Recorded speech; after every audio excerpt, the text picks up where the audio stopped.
Hi, I'm Kirk. Welcome to Good Enough Backyard Beekeeping. The subject I'm talking about today is why are all the bees dying? Let me start by saying this is my opinion. I'm not really sure why all these beekeepers are reporting high losses, and I don't know what their circumstances are. I do have my own experience of the prior season. So at the end of 2023, going into 2024, I had 100% survival. That was 15 hives of 15 hives survived. But at the end of the spring or end of the winter or going into the spring, I did have one hive that perished. Around early March, I put Hive Life on all of my hives coming out of the winter because some of them were getting a little light. The one hive that perished was one deep and packed full of bees. The Hive Alive that I put on there wasn't enough. They consumed that very quickly, and shortly after that, we went into the hive probably a couple of weeks later, and they were all dead. Uh, that was starvation. Kind of sad that one died. It was very strong. Hey, that one's on me. As I look at my prior seasons, I've been very successful overwintering. There's a couple things I do. One of them is I treat with formic acid. I do this late in the summer because I don't want to have a reinfestation if I treat too early in the summer. I could get this from other bees in the neighborhood, or I'm not sure who has bees around me, or whether I had a hive that just still had a high infestation. So I treat as late as possible to not get a reinfestation prior to going into the winter. Then the next thing I do is in the middle of the winter, we will get a day or a couple days that are at least 50 degrees. This happens every year. And when that happens, I treat with oxalic acid vaporization. Now, some of you are probably saying, I don't have a vaporizer. Well, get one. That is a very valuable tool to beekeeping, and that will help keep your bees alive. You can treat when the temperatures are fairly cool in the middle of the winter, when the brood is either non existent or even very small.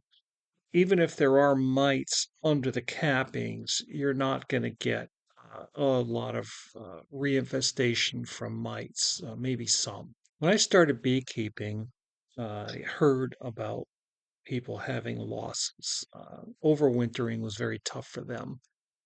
And that time frame, I think, was around 2018. I'm still not real experienced, but I'm experienced. Kind of in the middle there. There are people that have been doing this much longer than I have, but some of those people might actually be having troubles overwintering. So when I started, I had a very experienced beekeeper that told me to use formic acid. I did this late in the summer. It was my first year beekeeping. At that time, I had two hives, and I successfully overwintered two hives my first year beekeeping. So, wow, um, I'm actually doing better than a lot of experienced beekeepers around me. What did I do different? I don't know. Well, come to find out, a lot of them are terrified of Formic Pro. The common belief out there is that it'll kill your queen. You will have super seizures. There's a lot of bad information about it. Now, some of it might be true. Some of it is because your hive actually is in bad shape. And when you go to treat, Formic will sort that out. I do not get paid by the people that sell Formic. My channel is still too small. Nobody wants to to support me on anything yet. So as a new beekeeper, I saw that there were many beekeepers that couldn't overwinter their bees. I looked at that this as an opportunity. If I could split my hives in the spring, I could actually sell nukes. But now I'm getting off subject here. So many beekeepers are struggling with their losses. I don't think a lot of them really understand why. Many of them treat. I think a lot of the treatments that they use are ineffective, or they could be done at the wrong time. Oxalic acid is a tool oxalic acid vaporization. And I'm being very specific about that. I don't do the dribble or the other methods out there. People are fooling around with extended release towels and things like that. Vaporization works very well. It basically puts the vapor throughout the hive, and it gives a pretty good exposure to all the bees to treat them or kill the mites. One of the ways that I verify the kill of the mice is I use screen bottom boards with a sample board underneath. You don't have to have a sticky board, just put a board underneath there, even a paper towel. If you look at some of my other videos, I started using paper towels. They're white. The dead bees or the dead mites just fall down into that. And it gives you a good indication as to what your infestation was when you treated. And it gives you a good idea of how many mites were killed. Screen bottom boards actually have a pretty good purpose for detecting your mites and mite treatments effectiveness. So another thing that could be happening with the high losses this year, uh, I believe a lot of the beekeepers that are sending their bees to California are probably down in the southern climates. In the northern climates, I really can't get into my hives. So I'm making the assumption that they're in warmer southern climates. And this year, a lot of beekeepers got surprised. One of the things that I promote with wintering my bees is insulating the top cover. I watch a lot of YouTube, maybe too much, but I noticed that a lot of the southern beekeepers don't insulate their upper covers. Up here in the north, if you do not do that, that's really bad for your bees. If they had these cold snaps that lasted for about a week or maybe even 2 weeks without an insulated cover, that could have been pretty detrimental to your bees. Don't have any evidence that proves that, but I know the weather was cold this year down south, and it's probably surprised a lot of beekeepers. That could have contributed to a lot of the loss down there. Now, mite treatments, formic acids, my go-to late in the summer, early fall. It hits the bees hard, but it also hits the mites hard. And then following up with oxalic acid vaporization sometime during the winter really knocks down anything that could be left. Now, getting 100% kill of mites, I use the term it's like chasing infinity. And if you know anything about infinity, it just keeps going. You never get there. Well, I don't think you're actually ever killing 100% of your mites. To think or to not do a treatment because it won't kill 100% of your mites, I think that's bad. Uh, Oxalic acid's a really good knockdown, though. So my two treatments, formic acid, oxalic acid vaporization, are my two go-tos. But typically, I've been very successful overwintering in the last several years. This is mainly because I hit them hard with formic acid late in the summer, and then I follow up with oxalic acid vaporization in the winter. I do this when we hit a day over 50 degrees. It happens every year. We do get some warm spells sometime during the winter. With that, I usually have a lot of luck. Now, this year was a little unusual for me. At the end of the season, I treated with Formic Pro. Uh, I think it was early October, which is getting kind of late. I think the infestations were getting pretty high in some of my hives. When you treat with Formic, you want to have wide open entrances. I did have some mice that moved into some hives, and those hives kind of went backwards. And it appeared that we had a bunch of robbing. I had some hives that literally had no food in there when we checked them out. Out of my 15 hives, I literally had 10 hives that had perished. Not really sure why all that happened.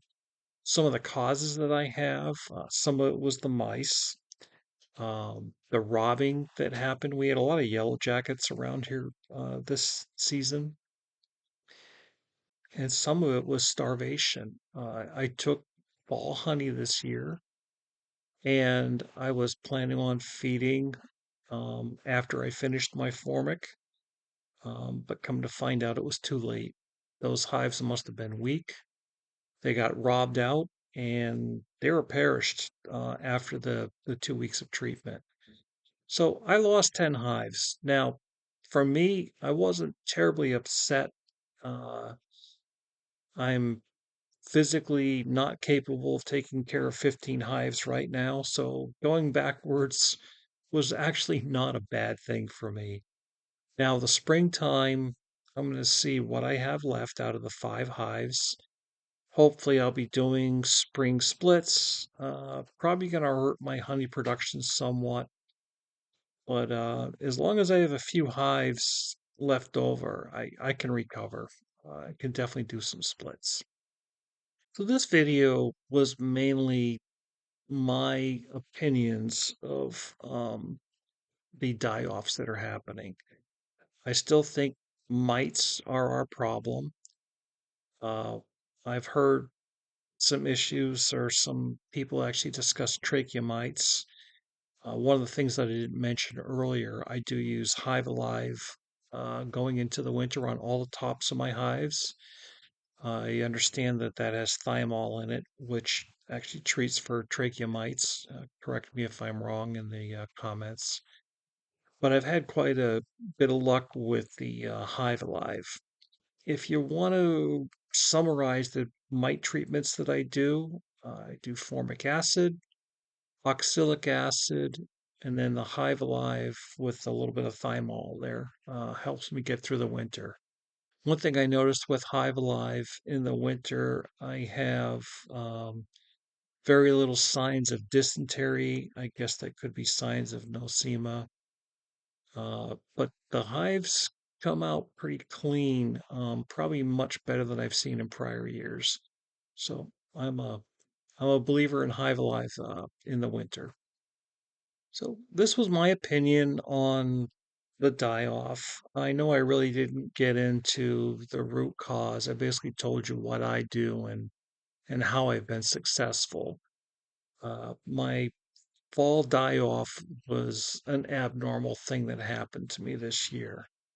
I've been having troubles getting into my hives, and a lot of that was probably just some of my own neglect that caused that. I don't know if we really have anything going on abnormal other than fighting with these mites. So I'd love to hear your opinions, what you think might be going on. One of the interesting opinions is bird flu. I don't know. I'm going to use my prior job experience having to deal with big problems like this.